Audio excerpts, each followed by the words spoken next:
But first I want to say, instead nanaskumun ipimamo bayakah kiumota nanaskumami nagsimanto ibisi toskagi igota. What I said is, I'm grateful that we have gathered here together, and I'm grateful to the Creator for this opportunity to speak with you. I still speak my language because when the Indian agent and the priests came for the children, my parents were hidden away. So that's one of the research projects that I have going at Windsor, and hopefully I'll have a book written about the hidden children.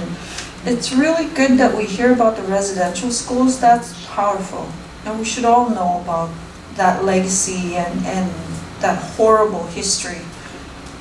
But we never hear about the hidden children. See, so hopefully there'll be a book about that. So today, have you heard of the Doctrine of Discovery? Okay. In Canadian law, you're not going to go to any court case and they're going to say, the Doctrine of Discovery is right here. No. There's a different language in the common law that's used in any court case that is used by the colonial state, and it's called the underlying title of the crown. That's the Doctrine of Discovery, but it's incognito language because no one can accept the fact that the Doctrine of Discovery is vibrant and is still alive today, and is still actively being used by the colonial state. What happened here, and we all know about Columbus, right? We've heard of Columbus. Not too many people know about John Cabot or Cabot, depending on who you speak with. But he did something here as well. And there was no one really to witness it because he came ashore with a sword that was blessed by the Pope from the Vatican. And what he did was, he carried that sword onto my people's lands, put that sword deep into the soil, did a Christian chant, and baptized my people's lands. And it effectively took possession of our lands. But something else happened. When he did that, he also took possession of the indigenous peoples.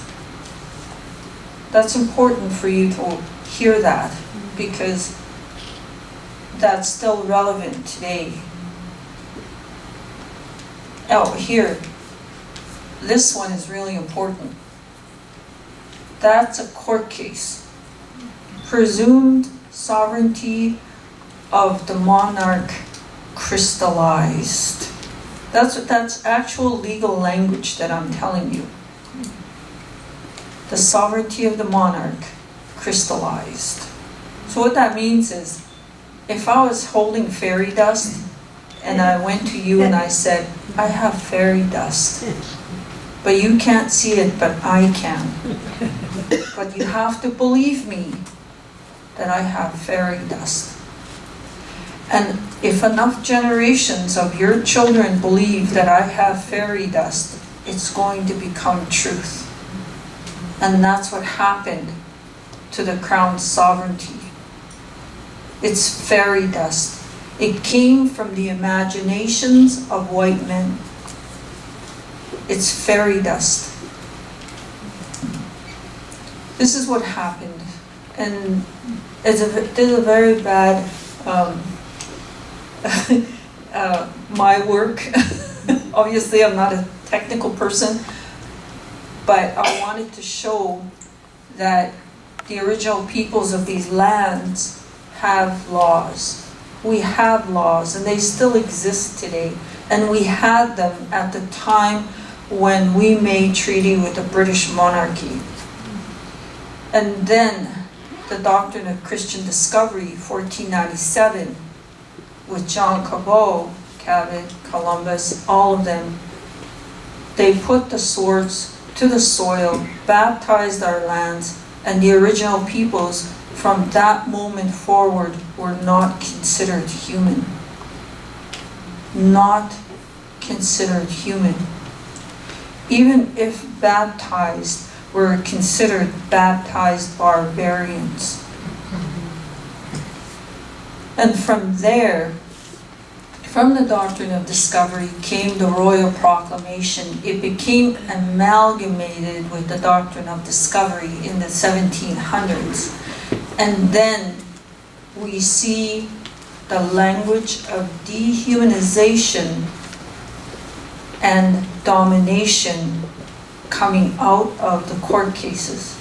We hear language like fiduciary, stakeholders, willing partners.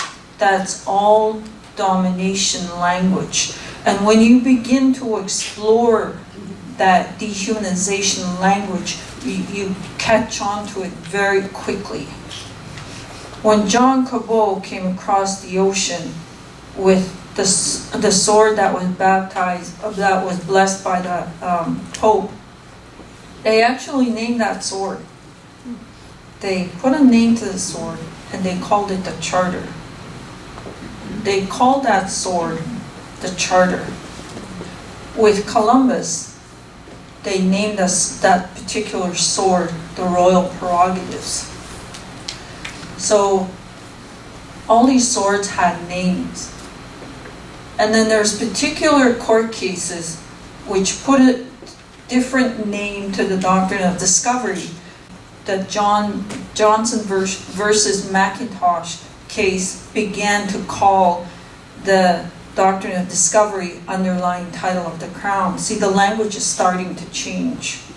I'm giving you a very, very quick law training.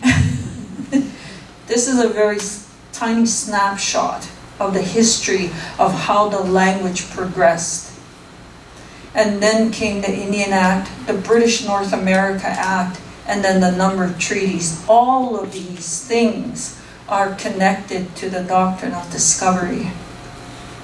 And then you have words like occupiers, duty to consult, stakeholders, parasitic, land claims process, treaty land entitlement, Indian residential schools, self-government, Indian Act leadership, taxation, voting.